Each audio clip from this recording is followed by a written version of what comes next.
بسم اللہ الرحمن الرحیم۔ السلام علیکم۔ آپ کو اپنے یوٹیوب چینل عروج ٹی وی میں خوش آمدید کہتا ہوں۔ آج میں اپنے پیارے ویور کے ساتھ عشق حقیقی کے متعلق دو حکایات شیئر کروں گا۔ بہت خوش نصیب ہیں وہ لوگ جو عشق حقیقی کی تلاش میں نکلتے ہیں اور پھر اسے حاصل کر لیتے ہیں۔ ایک مرتبہ حضرت سیدنا عیسیٰ علیہ نبینا علیہ السلام کا گزر ایک ایسے نوجوان کے پاس سے ہوا جو اپنے باغ کو پانی دے رہا تھا۔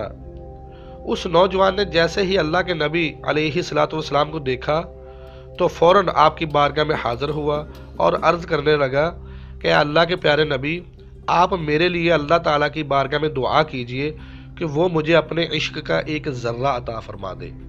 حضرت سیدنا عیسیٰ علیہ نبینا علیہ السلام نے ارشاد فرمایا، اے نوجوان، ایک ذرہ بہت بڑی چیز ہے، تم اس کے تحمل کی استطاعت نہیں رکھتے، تم میں اتنی طاقت نہیں ہے کہ تم اس کے عشق کا ایک ذرہ برداشت کر سکو۔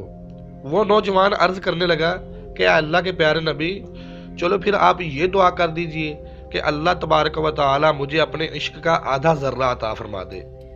حضرت عیسیٰ علیہ نبینا علیہ السلام نے اللہ رب العزت کی بارگاہ میں اس نوجوان کے لیے دعا کی کہ اے مالک و مولا، تو اپنے اس بندے کو اپنے عشق کا آدھا ذرہ عطا فرما دے۔ اس کے حق میں یہ دعا کر کے حضرت عیسیٰ علیہ السلام وہاں سے روانہ ہو گئے۔ کافی مدت کے بعد آپ کا پھر اسی جگہ سے گزر ہوا اور آپ نے لوگوں سے اس باغ کے مالک کے بارے میں پوچھا کہ وہ نوجوان جو اس باغ کا مالک تھا وہ کہاں گیا؟ لوگوں نے کہا وہ تو دیوانہ ہو گیا ہے اور کہیں پہاڑوں کی طرف نکل گیا ہے۔ حضرت عیسیٰ علیہ السلام نے رب عز و جل کی بارگاہ میں دعا کی، اے مالک و مولا، میری اس نوجوان سے ملاقات کرا دے۔ اللہ عز و جل نے آپ کی دعا کو قبول فرمایا۔ بس آپ نے دیکھا وہ ایک چٹان پر کھڑا آسمان کی طرف دیکھ رہا تھا۔ آپ نے اسے سلام کہا مگر وہ خاموش رہا۔ پھر آپ نے ارشاد فرمایا، اے نوجوان، کیا تم مجھے نہیں پہچانتا؟ میں اللہ عز و جل کا وہی نبی ہوں جس نے تیرے حق میں اللہ عز و جل کے عشق کا آدھا ذرہ عطا کرنے کی دعا کی تھی۔ جب اس نے کوئی جواب نہ دیا، وہ خاموش رہا، تو اللہ تعالیٰ نے اپنے پیارے نبی علیہ السلام کی طرف وحی نازل فرمائی اور ارشاد فرمایا کہ اے میرے پیارے نبی، جس کے دل میں میری محبت کا آدھا ذرہ موجود ہو وہ انسانوں کی بات کیسے سنے گا؟ مجھے اپنے عزت و جلال کی قسم، اگر اس شخص کے آری کے ساتھ چیر کر دو ٹکڑے بھی کر دیے جائیں تو اسے محسوس نہ ہوگا۔ دوستو، پتہ چلا کہ جس انسان کو اللہ رب العزت کا عشق نصیب ہو جاتا ہے پھر اسے دنیا اور دنیا کی کسی چیز کی کوئی پرواہ نہیں رہتی، بس وہ ہر وقت اللہ عز و جل کے ذات و صفات میں کھویا رہتا ہے۔ عشق حقیقی کے متعلق ایک اور حکایت آپ حضرات سے شیئر کرتا ہوں۔ ظاہر الریاض میں ہے، حضرت سیدنا ذوالنون مصری رحمۃ اللہ تعالی علیہ فرماتے ہیں کہ ایک دن میں خانہ کعبہ میں داخل ہو گیا۔ میں نے وہاں ستون کے قریب ایک برہنہ حالت نوجوان مریض کو دیکھا جس کے دل سے رونے کی آوازیں نکل رہی تھیں۔ میں نے اس کے قریب جا کر اسے سلام کیا اور پوچھا تم کون ہو؟ اس نے کہا میں ایک غریب الوطن عاشق ہوں۔ حضرت سیدنا ذوالنون مصری رحمۃ اللہ تعالی علیہ ارشاد فرماتے ہیں کہ میں اس کی بات فوراً سمجھ گیا کہ یہ کوئی دیوانہ شخص ہے جس کے اوپر اللہ عز و جل کا عشق غالب ہے اور یہ اس وقت اللہ عز و جل کے عشق میں کھویا ہوا ہے۔ میں نے کہا میں بھی تیری طرح ہوں۔ جب اس نے یہ بات سنی تو وہ رو پڑا اور وہ اس قدر رویا کہ اس کو روتا ہوا دیکھ کر مجھے بھی رونا آ گیا۔ اس نے مجھے دیکھ کر کہا تم کیوں رو رہے ہو؟ میں نے کہا اس لیے کہ تیرا اور میرا مرض ایک ہے، یعنی تو بھی اللہ عز و جل سے عشق کرتا ہے، محبت کرتا ہے، اور تیری طرح میں بھی اسی ذات سے عشق و محبت کرتا ہوں۔ جب اس نے یہ بات سنی تو اس عاشق نے ایک چیخ ماری اور اس کی روح پرواز کر گئی۔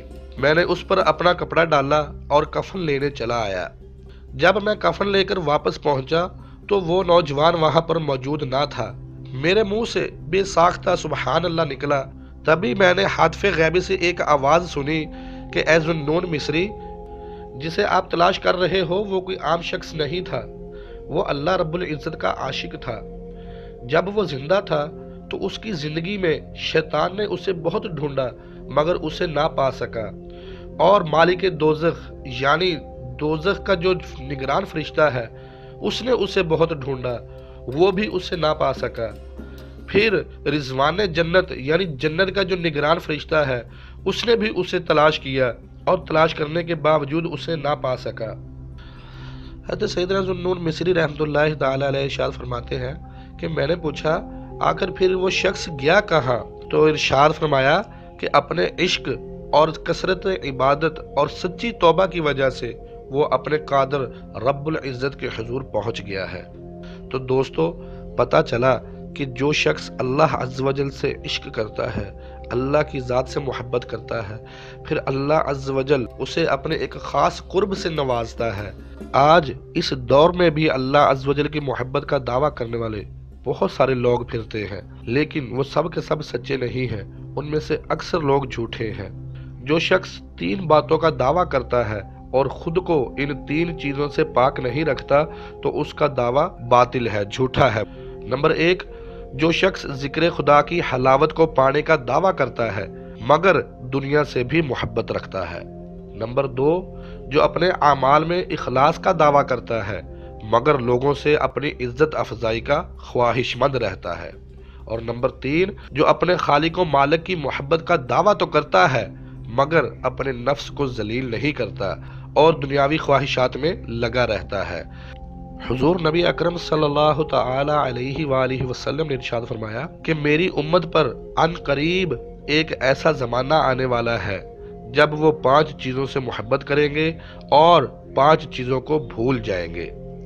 نمبر 1، دنیا سے محبت رکھیں گے اور آخرت کو بھول جائیں گے۔ نمبر 2، مال سے محبت رکھیں گے، یوم حساب کو بھول جائیں گے۔ نمبر 3، مخلوق سے محبت رکھیں گے مگر خالق کو بھول جائیں گے۔ نمبر 4، گناہوں سے محبت رکھیں گے مگر توبہ کو بھول جائیں گے۔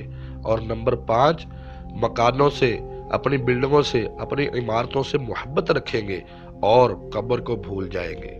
تو پتہ چلا کہ اللہ عز و جل کی محبت کا دعویٰ کرنے والے بہت سارے لوگ ملیں گے، لیکن اس محبت کا دعویٰ کرنے والا سچا شخص وہی ہوگا جو اپنے نفس کو دنیاوی خواہشات سے بچا کر رکھتا ہو، اور اس کا لوگوں کے ساتھ ملنا، لوگوں کے ساتھ محبت کرنا اپنی ذات اور اپنے کسی مطلب کے لیے نہیں بلکہ صرف اور صرف اللہ عز و جل کی محبت کے لیے ہوگا۔ دوستو چینل کو سبسکرائب کرنا نہ بھولیے گا اور بیل آئیکن پر بھی لازمی کلک کیجیے گا۔ اسی کے ساتھ اپنے ہوسٹ حافظ محمد بلال کو اجازت دیجیے۔ اللہ حافظ۔